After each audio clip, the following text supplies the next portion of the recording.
Okay, we are now on Chapter 7, Pelvic Pain. We're going to look at pelvic inflammatory disease, we're going to look at primary dysmenorrhea and secondary dysmenorrhea. We're going to start with pelvic inflammatory disease. This is the fact sheet from the Center for Disease Control for pelvic inflammatory disease. The reason I show this picture here is to show the age of this young woman. PID is much more common in women under the age of 20. And you see many of the sexually transmitted diseases are disproportionately represented among young people. And here we have our case, a 19-year-old, less than 20, gravidas 0, never been pregnant, and may never be pregnant if she gets injury to her tubes because of scar tissue. She presents to the emergency department with bilateral lower abdominal pelvic pain for 24 hours. Bilateral. If it was unilateral in a young woman, you would think of perhaps ectopic pregnancy. But bilateral, you think of PID. She just finished her menses. What is the relationship of PID to the menstrual period? After the menses, when we have the breakdown of the cervical mucus barrier, there is the increasing chance of ascending bacteria which go up into the upper reproductive tract. So more commonly is going to be PID after her menses. She's sexually active with no contraception, a wise young woman, of course. Barrier contraception can prevent PID. Speculum exam reveals mucopurulent cervical discharge. I'll show you a picture of what that looks like. Pelvic exam shows bilateral adnexal tenderness and cervical motion tenderness. The CDC has 5 criteria for PID. One of them is bilateral pain. 2 is mucopurulent cervical discharge. 3 is cervical motion tenderness. 4 is elevated white count, and 5 is elevated SED rate. She's got the historical ones here. She's got mucopurulent cervical discharge, bilateral tenderness, and cervical motion tenderness. She's afebrile. Her qualitative urinary beta-HCG is negative, so we can rule out ectopic pregnancy. And she has a white count, which is elevated, 14,000, and sedimentation rate is elevated. She has all of the criteria for PID. PID is a clinical diagnosis, not a bacteriologic diagnosis. Now, the cervical motion tenderness, why is the cervix tender? It's not really a tender cervix, but as you move the cervix, it stretches the fallopian tube. The fallopian tube is inflamed, and it is the stretching of the fallopian tube which results in the cervical motion tenderness. Now, when we think generically of pelvic infections, there's a number of them that we could talk about. Endometritis, we talked about that under postpartum infection. This is carried by the lymphatics from the endometrium into the perimetrium. Pelvic tuberculosis is carried hematogenously from the lungs to the pelvis. But what we're looking at here with acute pelvic inflammatory disease is an ascending infection, which goes from the vagina through the cervix, uterus, and into the tubes and ovaries, an ascending infection. This is the lymphatic spread of endometritis from the endometrium to the myometrium to the perimetrium. This is PID, pelvic inflammatory disease, from tuberculosis. That comes through the bloodstream. But your classic PID is an ascending infection. It starts out with a cervicitis, bacteria in the cervix. They go up into the endometrial cavity. They typically don't cause much of an endometritis, but they continue their way up, go into the fallopian tube, the oviduct, and the ovary, and they set up housekeeping there, and we call this acute salpingo-oophoritis. And I really like that term much better than acute PID, because it tells you what's happening.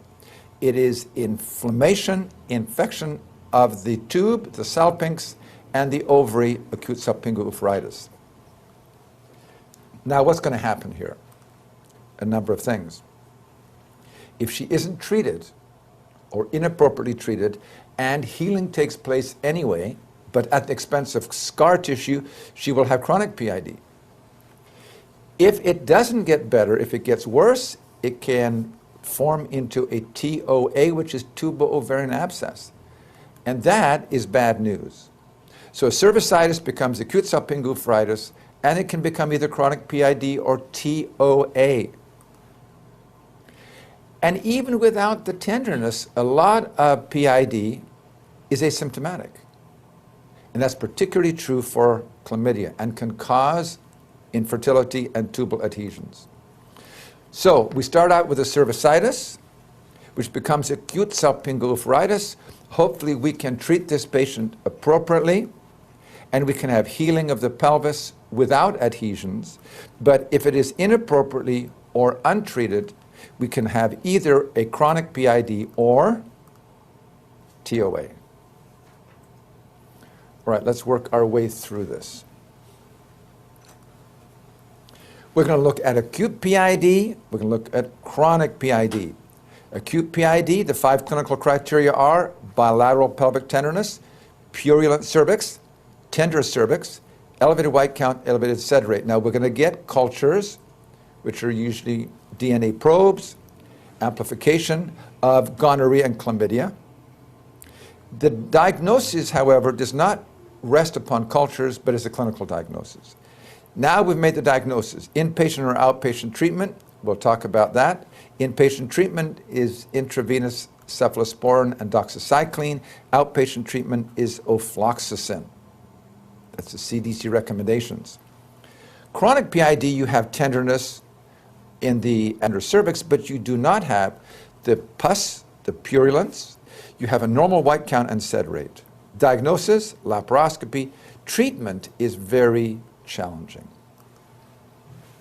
Risk factors. There's no question that age is one of the main risk factors. Here we have these two young people, and look at what they're thinking about. They're not thinking about going home and playing with their toys. They're thinking about having sex. The risk is so much higher less than age 20.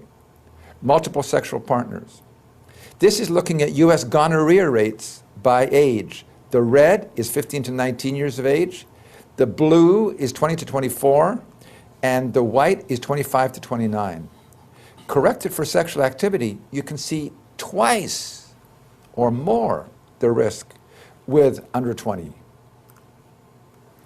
This is a study of 13,000 female Army recruits looking at the prevalence of chlamydia. And you can see it's a straight line. The higher, or the lower the age, the higher the prevalence. By the time you get to 30s, very minimal. And yet, who do we mostly do our cultures on? It's the older women. But it's the younger women who are at risk. So let's start out with the cervicitis. The main finding is mucopurulent cervical discharge. I sometimes call this the frozen waterfall. Now, this is not the clear, pure water of Niagara, however. This is pure pus. Pure pus coming out. When you see that, think chlamydia, think gonorrhea.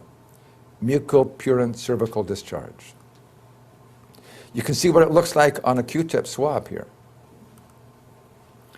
Okay, what are the symptoms of cervicitis? Typically none. Because this is a lower tract infection, not an upper tract infection. On exam, no pelvic tenderness, no fever, but you do have mucopurulent cervical discharge. I showed you that picture. Investigative findings, positive gonorrhea, gonococcus, and or chlamydia. Chlamydia is far more common than is the gonococcus. And the management.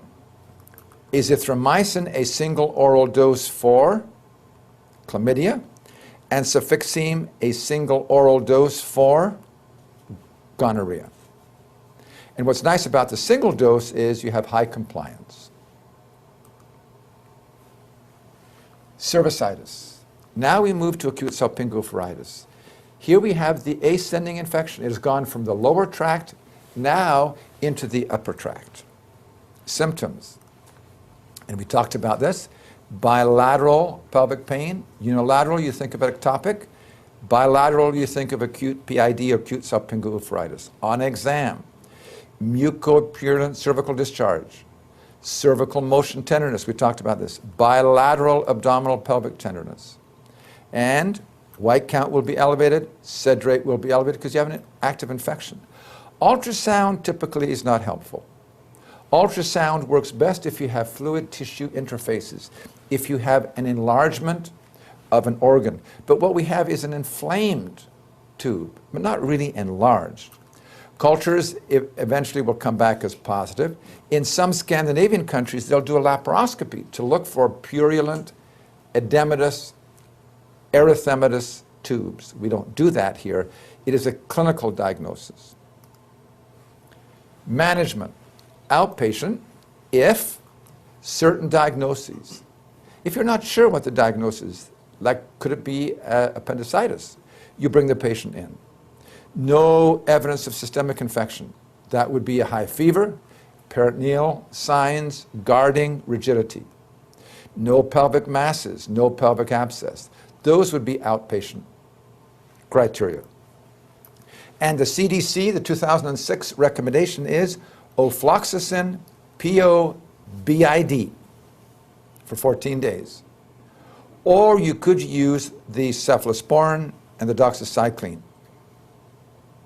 But the recommendation by the CDC is ofloxacin for 14 days.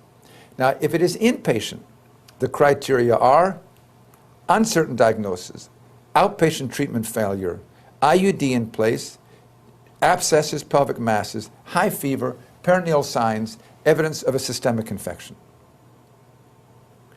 The treatment, what we're going to be directing our treatment to is gonorrhea and chlamydia. The cephalosporin IV will be for the gonorrhea. The IV doxycycline is for the chlamydia. And we want to get high tissue levels. That's why we bring the patient in and we give it intravenously. The CDC says you could also use clindamycin and gentamicin. Now this would be more for secondary invaders, for your gram negatives, for your anaerobes, your clindamycin for the anaerobes, the gentamicin for the gram negatives. This is more commonly used for tubo-ovarian abscesses rather than for acute subpinguophoritis. The PID criteria by the CDC are right here. Cervical motion tenderness, adnexal tenderness,